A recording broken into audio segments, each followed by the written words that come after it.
welcome back, my friends, to another episode of Breaking the Barriers. I'm Safrianna and as always, I'm delighted to be joined by my co-host, Red Moon Eagle.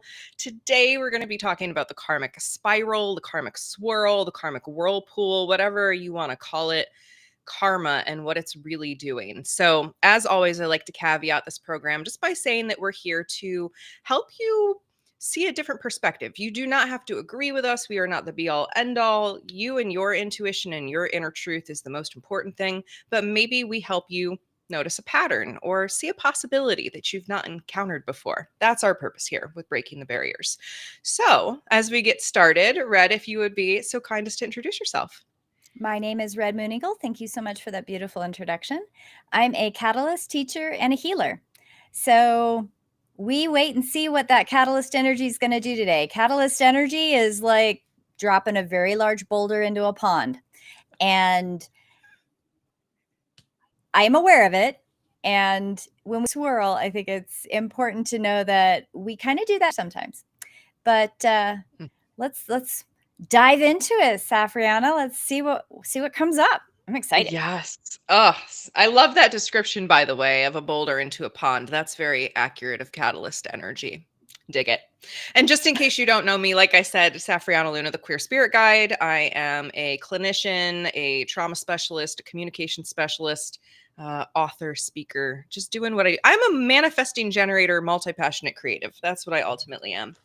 So I want to just begin by orienting to frequencies, because frequencies do play a big role in the karmic swirl.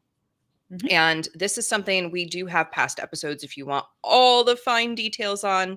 But just to give a quick overview, there is one frequency that is here working on their karma. Every other frequency is here working essentially to help the people in the karma.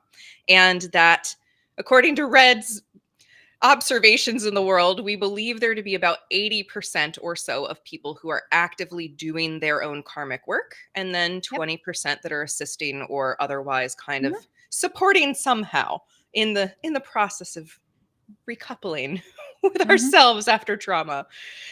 So trauma and karma, obviously, I just said that goes hand in hand. And we're going to talk a little bit about that today. But the reason that I thought this was such an important topic to bring up right now is that I'm witnessing in the collective a whole lot of karmic churning. It's, we've been in this time for a while now, for several years now, of bringing all the junk to the surface, all the shadows to the surface to be collectively worked on. And in that, we all have choices to make. We all have choices to make on how we deal with that. And there's some karma involved. So I would love for you, Red, to just orient us to your description of karma in terms of a car accident. Just to give an example of what karma really looks like versus not taking karma in.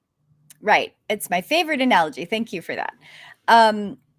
Okay, so we're going to use a really simple one. You're driving along in your car, you come to a stop sign and you stop, and somebody hits you from behind. Okay. A lot of people have experienced this, so some people can relate, right?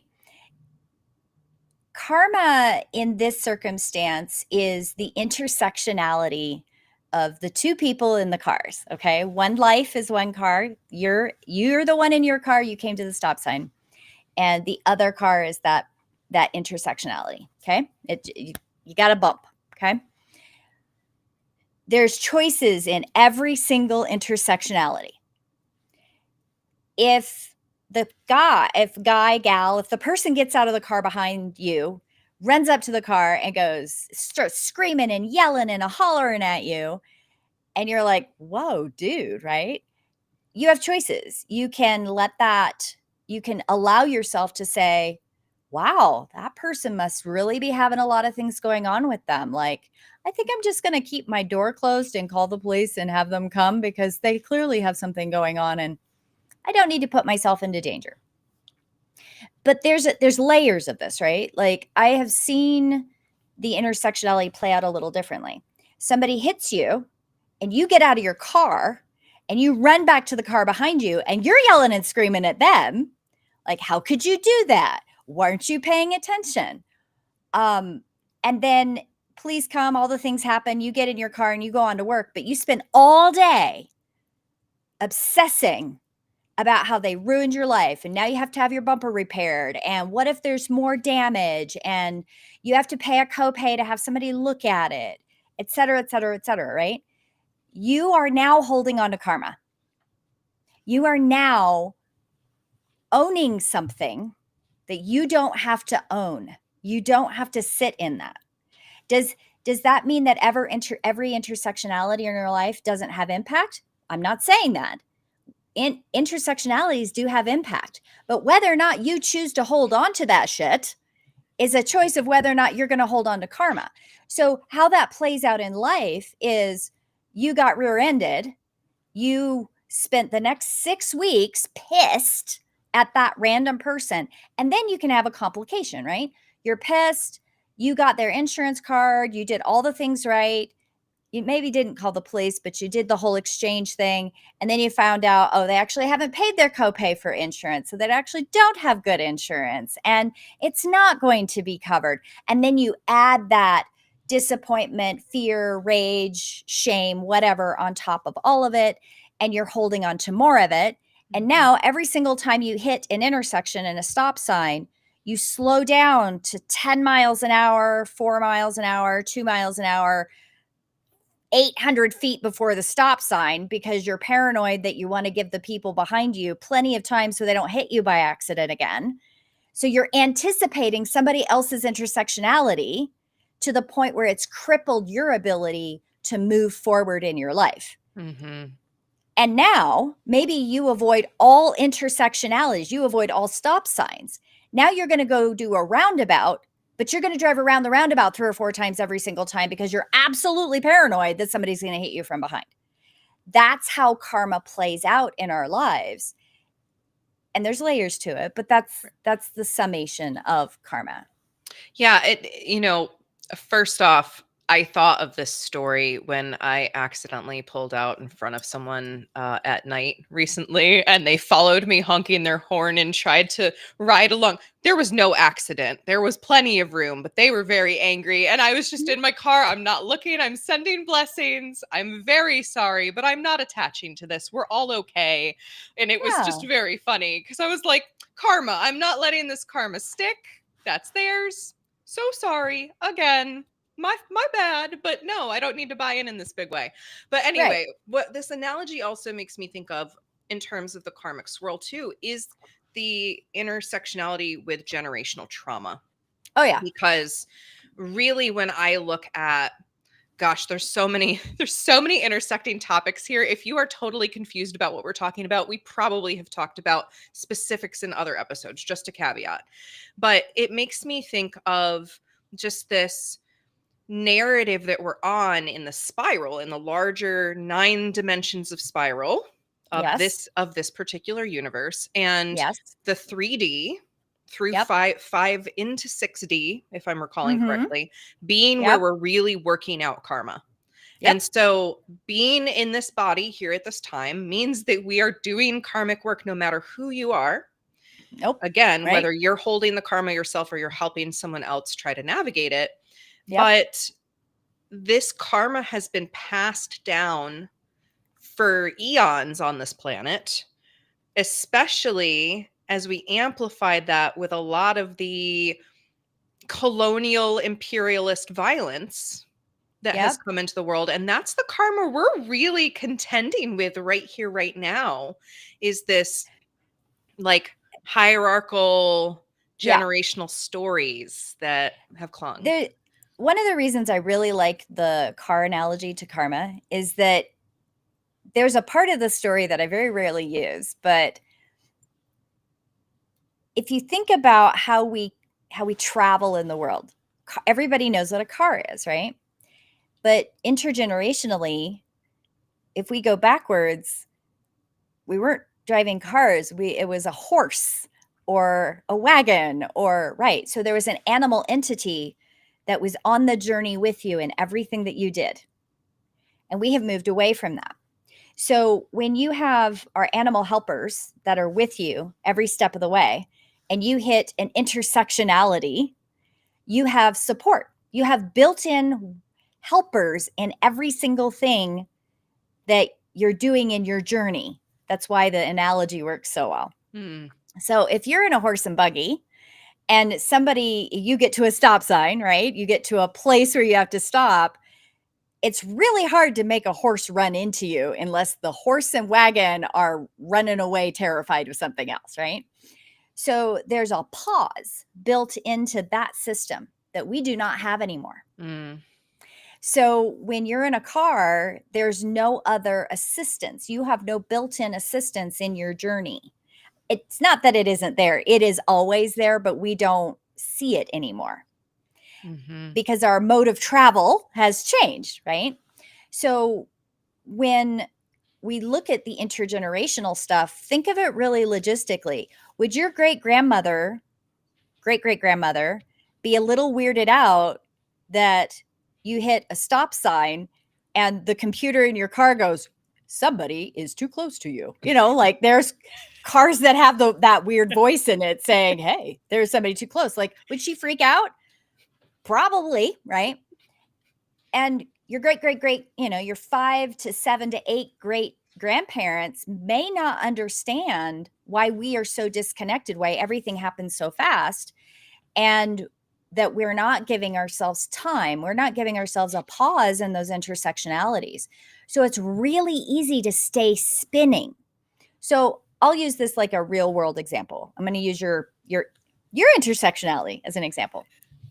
So, okay, you pull out in front of somebody, nobody's hurt. The person behind or that you pulled out in front, like truly probably had a complete meltdown experience, clearly, if they're following you around, like waving and gesticulating and tell you you're an awful person in their car. Like you can watch it kind of happen. You don't have to hear it to know they have lost their cookies. She slid right off that cracker. And in that intersectionality, in that person's experience, they have a layer of compounding trauma. They have a lack of control and a lack of pause in what they're experiencing. They probably have layers of trauma in the vehicle that they're driving, like the mode of transport has trauma, right? How many accidents has happened in their family? Have they experienced additional accidents? The trauma trigger in karma can create a very tight swirl. It's like we know it goes around and around, but it's so tightly clenched that anytime anything additional comes into it, it just gets wrapped up in it and it becomes a bigger and bigger ball. And choices that we make allow us to loosen that ball or tighten the ball. Right. So this person you had an intersectionality with may have already been a really, really tight swirl. And that it was like a thread that got wrapped up in something and it just wove into it. And it's not your responsibility to own that karma and say, oh my God, what could I have done differently? And I didn't do that right. And what if I'd looked this way instead of that way? And what if I'd worn different glasses? And what if, right? Like that's where we hold on to karma. And I want to go back to something because your guides are reminding me that I really wanted to say this when you said it before, which was those that are here to help people in karma, it doesn't mean that they can't accrue karma, but they often, not all the times, but they're often a little bit more aware that it is a choice. And they're often a little bit more aware that they're a little confused when they are with people that can't be aware that it's karma. And karma isn't what people think. Like it's not this original sin thing that as soon as you're born into a human meat suit, you have automatically all the karma in the world from all of your ancestors. Yes, when people choose their blueprint, they may choose to unwind some karma, but that's not you don't have to hold on to it, right? Like it's a choice. You don't have to hold on to any of the karma that you've said, okay, I'm going to write my blueprint and I'm going to work on karma about this accident. I'm going to work on karma about this accident. I'm going to work on karma about this accident. Most people don't choose a lot of karma to work on in one lifetime because it's a lot. It is a lot. I mean, we're not dumb. I mean, our universal selves are not dumb. We might be here going, what kind of dumb cookie did I swallow?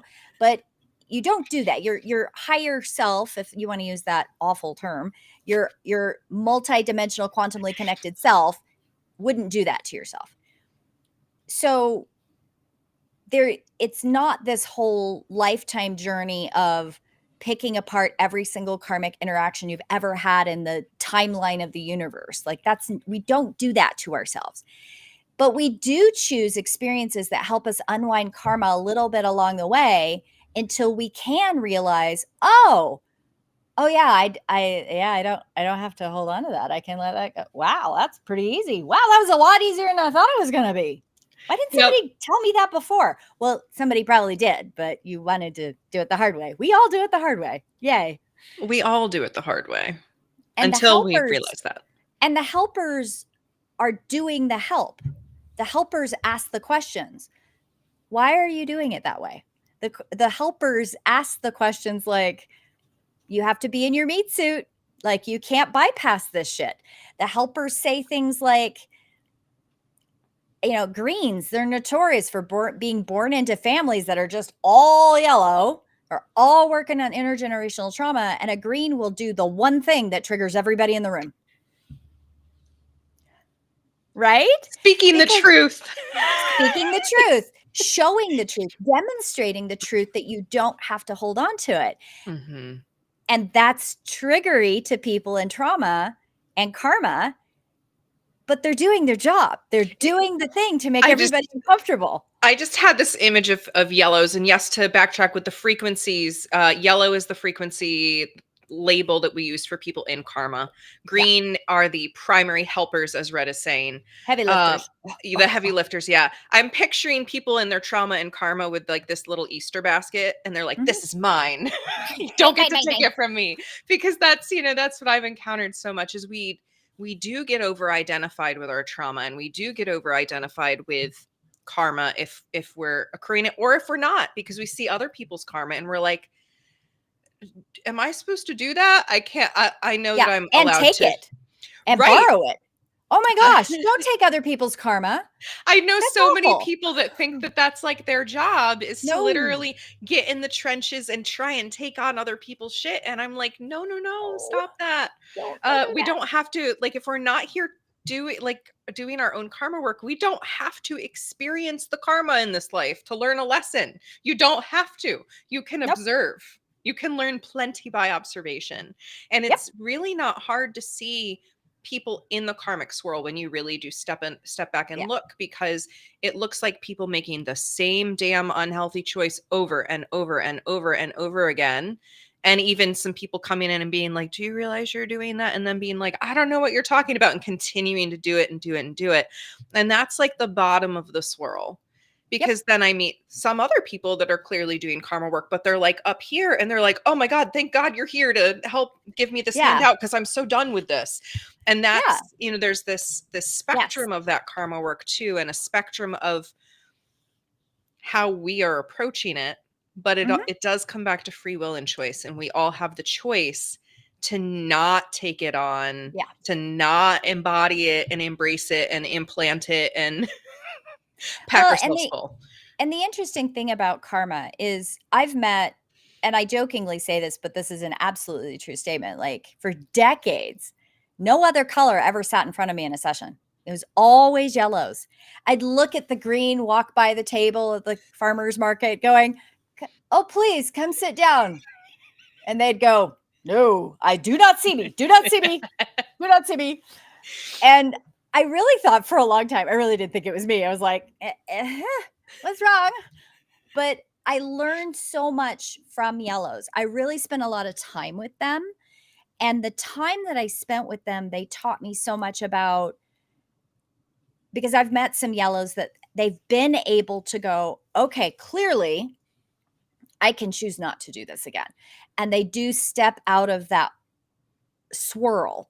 And sometimes it's just a little while. Like they're like, okay, I feel comfortable enough to let this go.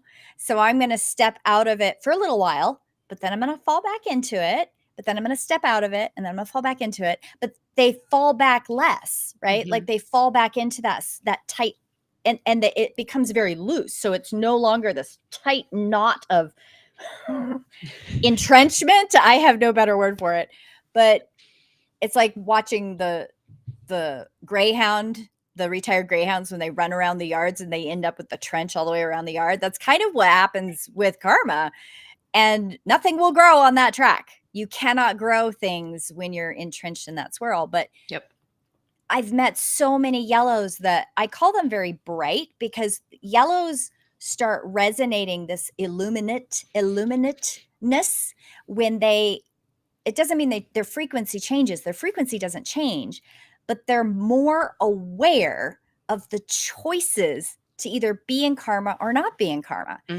And it doesn't mean that, oh, they let it all go, it's gone. It just means they have more looseness. They have more luminance in their ability to recognize in that car. Yeah, I'm going to sit in my car and I'm going to send you lots of positives and I'm going to forgive you in advance. I'm not going to be mad at you. I'm not going to hold on to this all day long, but I am definitely going to call for help.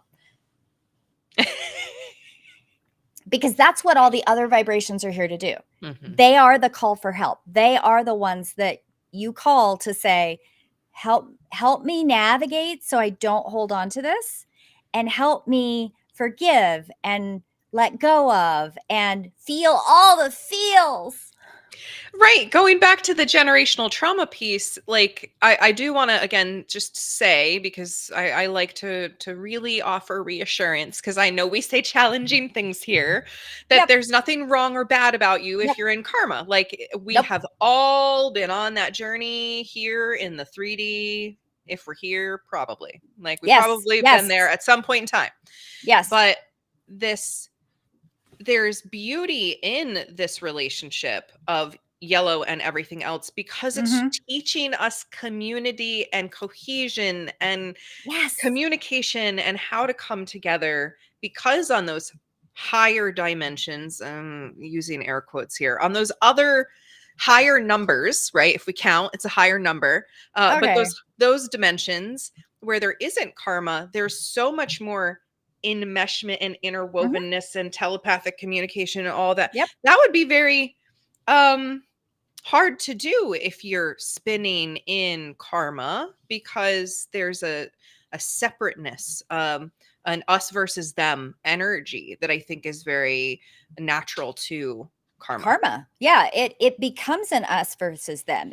I mean, if you think about the analogy of the car accident, that intersectionality, it's you did this to me. Why weren't you paying attention? Why are you yelling at me? What did I do to you? Right? And if you have two people doing that, nobody's communicating. The you. Even if you turned one person into, I'm upset at you, I'm angry at you, I feel hurt, I feel violated, I feel taken advantage of, that's a little bit better. You're starting to acknowledge that it's about you and there's another person involved and you're trying to communicate that. That's a better way of getting there. But it's still, if you go home and all you do is pity me, victim, victim, victim, and no forgiveness of self or the other, and no allowance for that intersectionality, you end up in a victim blaming, self-persecution cycle. There's a whole psychology in this, but the baseline is that you're not letting go of the potential karmic interaction. You're holding on to it. And why? Right. It doesn't mean you don't care. And I want to be very, very clear about this.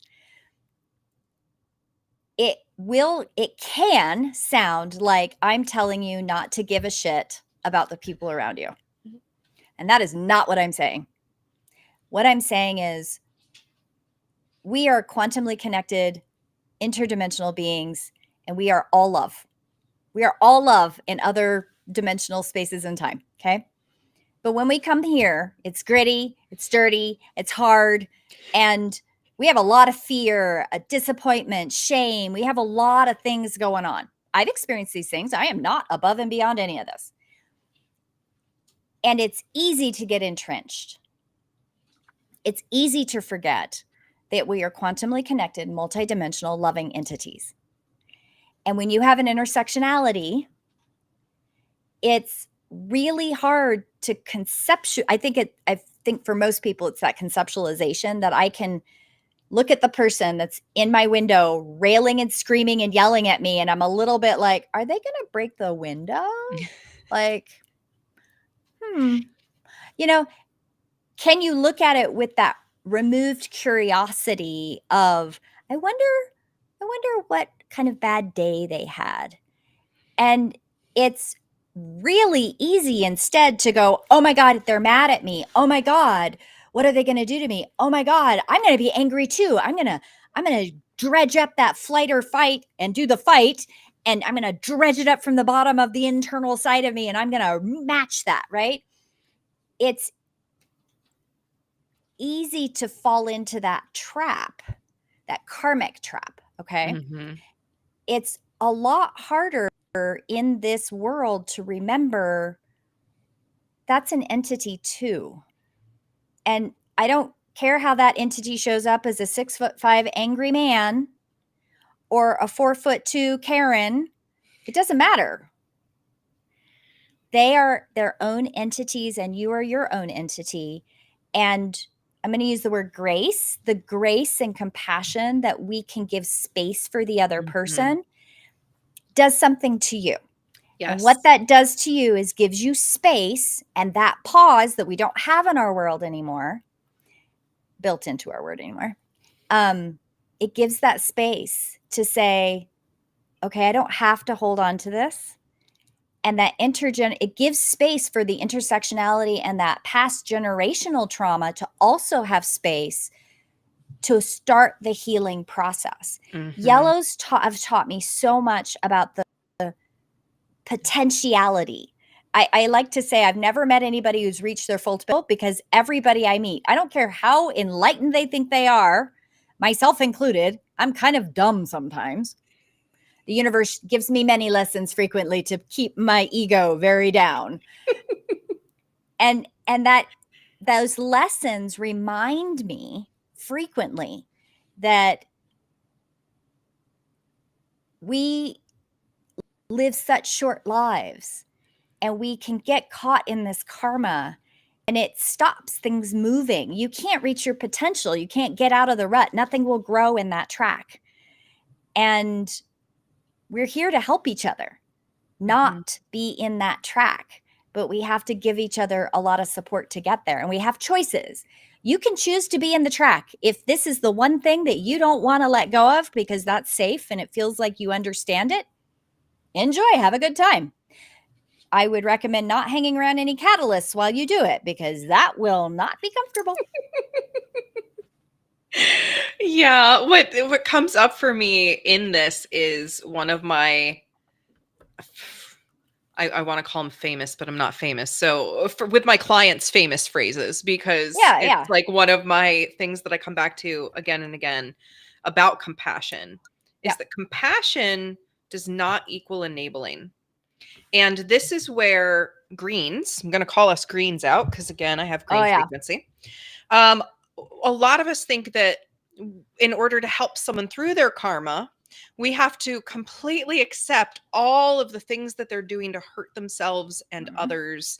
And that compassion means just being there and holding space for whatever they're doing and swirling in and going through. But I've learned and started to teach that compassion does not equal enabling, right? Correct. So even going back to the car accident example, enabling someone to stand there and yell at me and engage with it, it's gonna really continue to dredge that stuff up and make it worse for both of us. But if I'm just compassionate, but I also have a boundary, that helps them break the cycle. It can. It can.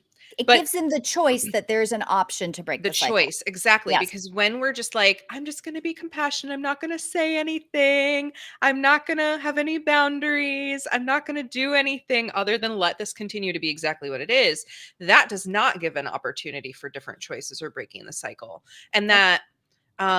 that choice that we have to stay entrenched in victimhood Yeah. and powerlessness Yep. and enabling others to treat us poorly, like it is a choice. And Mhm. again, we're always resources, like we understand intimate partner violence and domestic violence Yes. and violent situations in which we genuinely may not have a choice Mhm. that's right there for us, and it might take a Mhm. lot of work and time to be able to Yeah, make a choice absolutely. safely.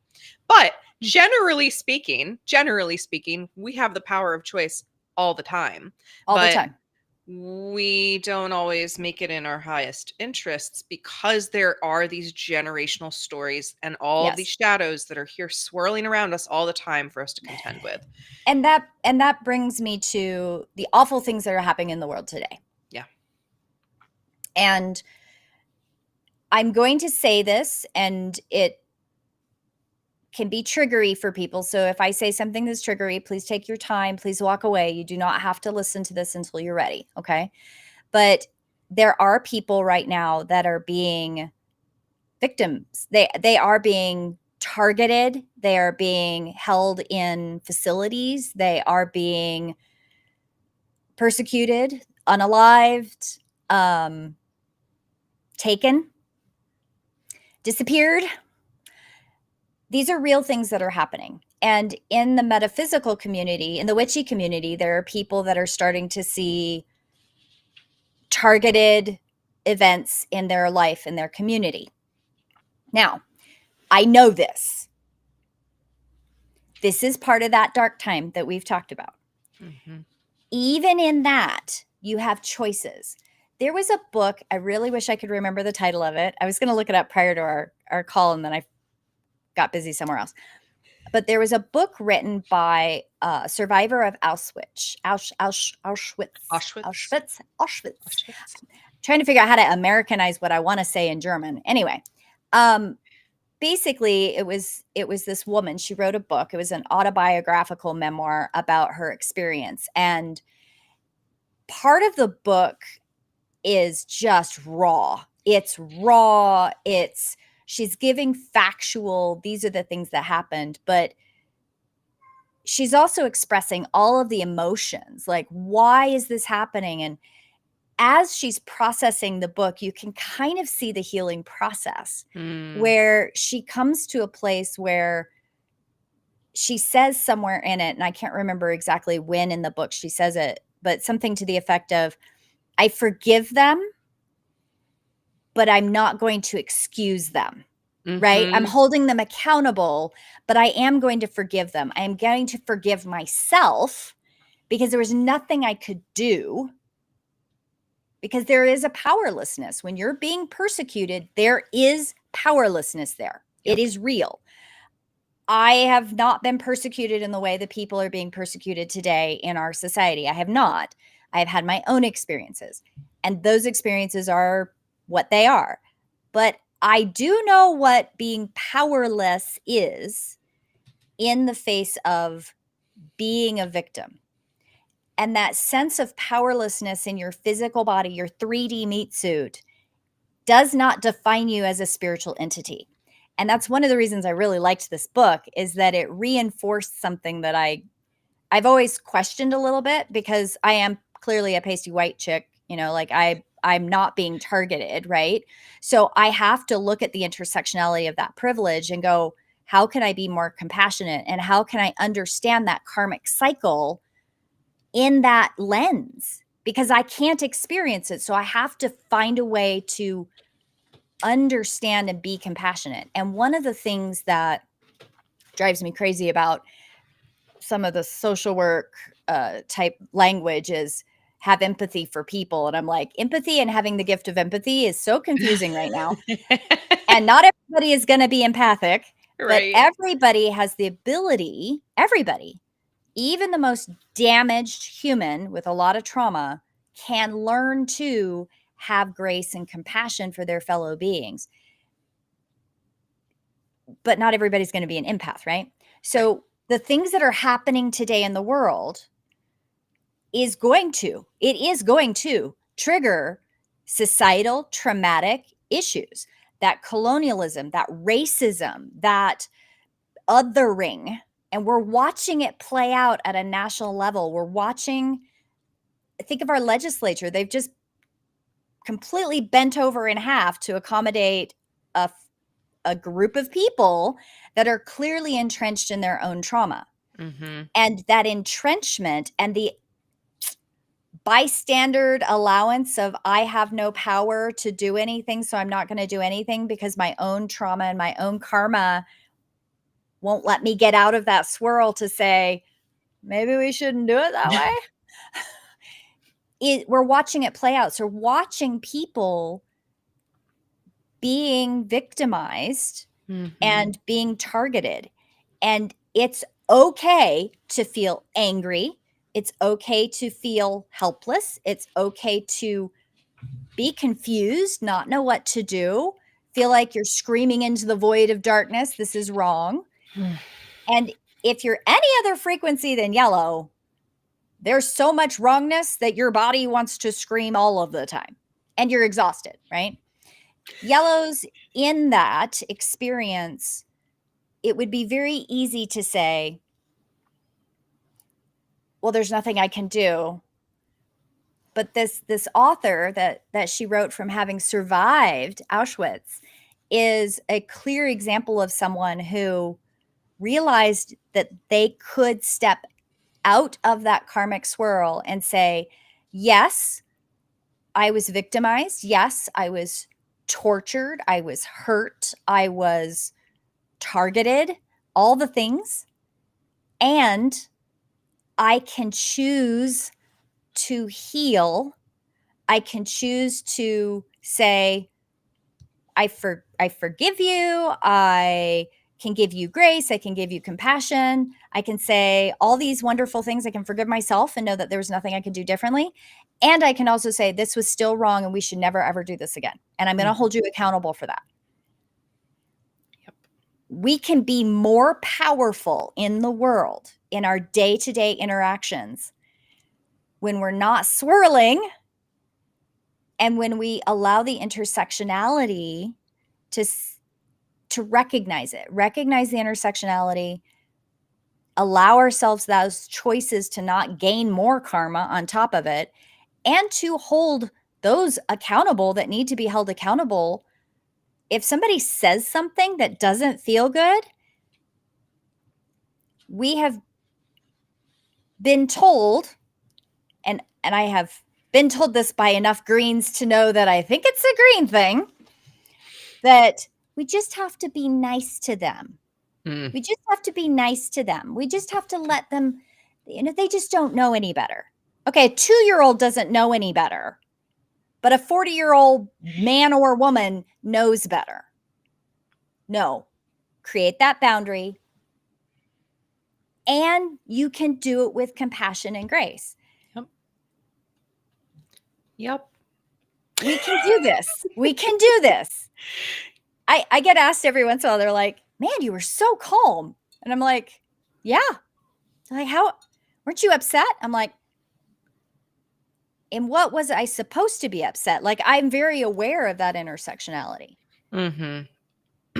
Yeah. And I can be confused, but I'm very aware of the intersectionality. Like, I'm not going to pick it up and carry it because it ain't mine. Like, I don't want that basket. It's got shit in it that I'm not sure I want. Little Easter basket of trauma and karma. Yeah. Yes, I absolutely would agree. That's probably a green thing. The whole, like, we need to be nice to them, and or a yellow thing of we need to be nice to them because we are struggling with accountability, but that's a whole yes yes, there's that too. But yes, part of my big lesson as a green has been that I need to get firm and have the compassion does not equal enabling. We have to have compassion, which starts in the self first, yes, and then extends to others. So if it's not compassionate towards us, it can't be compassionate towards others. That's literally going to create karmic junk. If we're like, let me stab myself to bleed for this other person that really probably doesn't want me to bleed for them, and now I'm creating this awful toll here, like that's not great. And Nope. And we they're just need looking at you like, didn't that hurt? why did you do that? Yeah. We people that love us and care about us don't want us to hurt ourselves in their name. No. And we have a lot of very mixed narratives that I know continue to perpetuate this generational wounding and karmic pattern of Yep. martyrdom, which Yep. is very woven into modern religion. I mean, talk Yep. about a place where a lot of karma is created, modern religion, a Pretty lot of much. it, because that is just perpetuating and gridlocking the stories in. Yeah, there's no original sin. You can let that go. Yeah. That's not a thing. I don't even know where that I would love to throttle the person who came up with that one. I'll have to do some I used to be a super Jesus freak, like Yeah. researched every bit of Jesus, still bros with Jesus. Jesus is great. Yeah. Wonderful entity to work Mhm. with. But Jesus did not want us to believe this original sin thing, totally a translation thing, totally a power and control thing. And it works, right? Because when you have a bunch of karmic, already working on karma, people coming in and being fed a story of like, you're already bad and wrong and you can't fix this, you can never atone for this. What does that do to somebody who's already in karma and now probably feels like they're powerless to ever get out of it? Because they can never sacrifice enough to be Yeah. worthy of that. The cool thing is watch the families where everybody buys the narrative and one child is born and they from the very first go, huh? I'm pretty That's sure it. that was me. That's a different frequency. That child is a different frequency of everybody else in that family. And no matter how many bricks you put on top of their head to keep them in line, they will not and cannot because their vibrational frequency goes, Something's wrong I there. Yeah, I don't still to get this it. day getting I won't call them arguments, just very gentle with my mother of you're allowed to believe that, and I know in myself that sin is made up, not a thing. Not a Like thing. I refuse to believe that an all-loving universe is Yeah. gonna slap that on people, especially people who like aren't born into that religion. What is just doesn't compute. It's karmic story. It's It is the just karmic karmic story. story. It is the inherited karmic story that we're allowing to continue. Well, And it's if running you our look nation right now. well, and that's something to really look at. If you look at the narrative, where did Project 2025 come from? What is the play out and the complete ignoring the rest of the population that clearly doesn't want this? Look at the entrenchment in those families. We have a dude from South Africa whose family were Nazis, entrenched Nazis. And we're watching him influence our country. And people are like, how did this happen? Hmm. How did you ask that question? Were you not paying attention? But it's okay. There's no shame. I don't want to shame anybody to think that, well, I was paying attention and how did it still happen? I've been watching it happen too, guys. It's not like I've had my head in the sand. I've definitely been paying attention. Paying attention and knowing what to do and know when the right timing to do something is different. And it's pretty rare that any of the other frequencies that are helping people in karma go out front. It is very uncomfortable, I think, by the nature of most of the other frequencies, especially if there's different life themes involved, for some random indigo to say, I'm going to go fix it, right? Like that's just not normally going to happen. But that's where in the discussion in some of the metaphysical communities of light workers standing up, light workers doing the thing, there's a lot of light, and I use the word light worker loosely, those that have that calling. We came here for a reason. We're here to be activated during the dark time to do the heavy lifting, 100%. We're still trying to figure out how to do that. Like Safrianna, you and I doing a podcast, like that is like driven by need to have the discussion and talk about the difficult things, not because either one of us really want to be out front doing the thing, but because this is part of the work, right? Part of the work. And those that there are yellows that I have worked with over the years. I mean, I think there's a genuine reason why I worked with yellows for decades, is that they knew they needed to be ready. They might be yellows. That's okay. We all have a purpose. We all have a reason that we're here. And they were working on their stuff, so that they could be out front. And we have some of them that we are seeing that are out front. And it's a beautiful thing to watch. We're getting there, and people are waking up, and it will be okay. The karmic swirl makes you doubt that any of this has a point. It's all pointless. Nothing we do is going to change. We just need to sit back, circle the wagons, stay at home, and not piss off any of the people that are targeting you. Don't do that. Yeah. Don't give in. Don't give in. Pre-comply. And how you participate should fit you. I may say, go out, write letters, go make phone calls, go join your legislature, go run for office. I should not tell you what to do. I get really passionate and I want to be enthusiastic, but I basically sound like I'm telling you what to do. I don't want to tell you what to do. Find your place in the ecosystem. Yeah, find your place. Are you someone that says, I want to participate, but I don't want to do it alone? Go find a friend that will just be your body double. Or I don't think anybody's going to hear me. That's okay. Find somebody that will hear you and make friends. We all have our own shadow. We know this from the bio numbers. Everybody's got a shadow, and that shadow is really loud when you're entrenched in karma. It's really, really loud. And that's okay. You're not alone. You're never alone in this. Yeah. And that is ultimately the big lesson of all of this. We're not alone. Nope. We are meant to come back together. We're meant to do away with this us versus them over time, so that we can all celebrate our uniqueness and our blueprints and our teams and our gifts and all of it. So all the things. Well, thank you again, Red, as always, for being willing to have these conversations. And to you, our listeners, we love you so much. We love this planet and this world and just want more peace and ease for everyone. And that takes being uncomfortable because we're in a world full of shadows right now. But we don't have to be afraid of them. We can lean in. We can do this together. And the more that we're all willing to do that, the less of this karmic and generational swirl we're going to be in. So again, we see you. We believe in you. We're cheering you on. We are here. You can get in touch with us very easily. All the information is on our pages, on our profiles. We are just a message away if you need that extra support, that one-on-one support, or to come join a community where you can be supported. We're doing this work together. Yeah, you're not alone. We are here.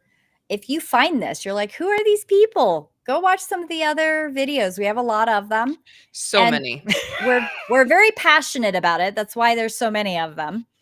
And I truly have watched the work my whole life amaze me constantly, where I think, I don't know where that's going to go. Where's that going to end up? And then there's a beautiful gift where there's an intersectionality, and I watch someone actively be able to go, oh, I actually know what's happening here. And you can watch them breathe into it, be compassionate with themselves and the other person, and walk away from an intersectionality that could have been very entrenching, not be. Like, you don't have to add more karma onto whatever the hell else is going on. We have each other. You're not doing it alone. It is hard. Find your voice. Be with each other. Be with each other, and know that the person next to you might be just as entrenched in karma as you are. And that's okay. It's all okay. Yeah. We're powerful. More than we're willing to admit a lot of the time, for sure. So we're here again until next time. And we'll be back in 2 weeks to keep talking about what we talk about. As always, if there is something you want us to cover, let us know. Oh, All yeah. right. We're breaking the Bye. barriers, friends. Bye.